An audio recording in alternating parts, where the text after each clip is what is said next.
అందరికీ నమస్కారం. మీరు ఈ వీడియో చూసే ముందు కామెంట్ బాక్స్లో ఓం శ్రీ మాత్రే నమః అని టైప్ చేయండి. అమ్మవారి అనుగ్రహాన్ని పొందండి.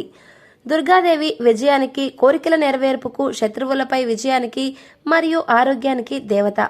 ఈ విధంగా నవరాత్రుల 9 రోజులలో దుర్గాదేవిని ఆమె శక్తి రూపంలో భక్తితో పూజిస్తారు. ఈ సమయంలో మహాష్టమి, మహానవమి రోజుల్లో ఆడబిడ్డలను పూజించే సాంప్రదాయం ఉంది. ఈ రోజున యువతులను తల్లులుగా భావించి సేవ చేస్తారు. దీనినే కన్యా పూజ అంటారు.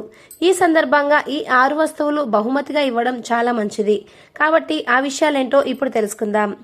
నవరాత్రులలో మీరు అమ్మాయిలను పూజిస్తే ఎరుపు రంగు దుస్తులను బహుమతిగా ఇవ్వండి. దీనికి ప్రత్యేక ప్రాముఖ్యత ఉంది. కొన్ని కారణాల వల్ల మీరు ఎరుపు రంగు బట్టలు ఇవ్వకపోతే వారికి ఎరుపు రంగు చున్నీని బహుమతిగా ఇవ్వండి. ఎరుపు రంగు పెరుగుదల, ఆనందం మరియు శ్రేయస్సు యొక్క చిహ్నం. దీనితో పాటు మాతా రాణి దుస్తుల యొక్క రంగు కూడా ఎరుపు రంగులో ఉండడం ఈ రంగు యొక్క ఐశ్వర్యాన్ని పెంచుతుంది. ఎరుపు రంగు దుస్తులను బహుమతిగా ఇవ్వడం మీకు అదృష్టాన్ని తెచ్చిపెడుతుంది. కన్యా పూజ సమయంలో ఆడపిల్లలకు కనీసం ఒక స్వీట్ అయినా తినిపించాలి. కొన్ని కారణాల వల్ల బయట నుంచి తెచ్చిన స్వీట్లను వడ్డించడం సాధ్యం కాకపోతే మీరు ఇంట్లోనే ఏదైనా స్వీట్ చేసి వడ్డించవచ్చు. ముందు తల్లికి తినిపించి తర్వాత ఆడపిల్లలకు తినిపించండి. ఇది మీ బలాన్ని బలపరుస్తుంది.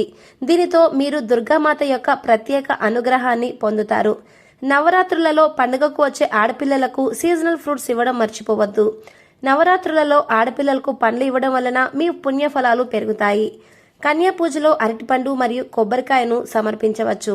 అరటిపండు విష్ణువుకు ఇష్టమైన పండుగ పరిగణించబడుతుంది. కొబ్బరికాయ లక్ష్మీదేవికి ప్రీతికరమైనది.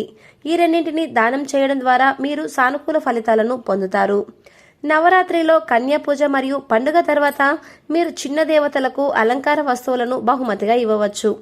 మీరు ముందుగా ఈ వస్తువును దుర్గాదేవికి సమర్పించాలి. తర్వాత ఆడపిల్లలకు నైవేద్యంగా ఇవ్వాలి. ఆడపిల్లలు తీసుకున్న అలంకార వస్తువులను అమ్మ నేరుగా స్వీకరిస్తుందని నమ్ముతారు. ఆడపిల్లలను పంపేటప్పుడు కుండలో బియ్యం, బెల్లం ఉంచుతారు.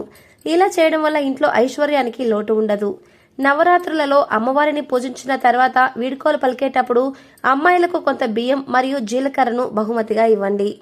ఇది ఇంట్లో పురోగతి మరియు శ్రేయస్సును తెస్తుంది.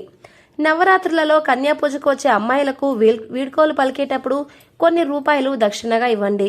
దీంతో లక్ష్మీదేవి మీపై ప్రత్యేక కృపను కురిపిస్తుంది. మీరు మీ సామర్థ్యాన్ని బట్టి 11 రూపాయలు, 21 రూపాయలు లేదా 51 రూపాయలు ఇవ్వవచ్చు. మీకు ఈ వీడియో నచ్చితే లైక్ చేయండి, షేర్ చేయండి, కామెంట్ చేయండి. Thanks for watching.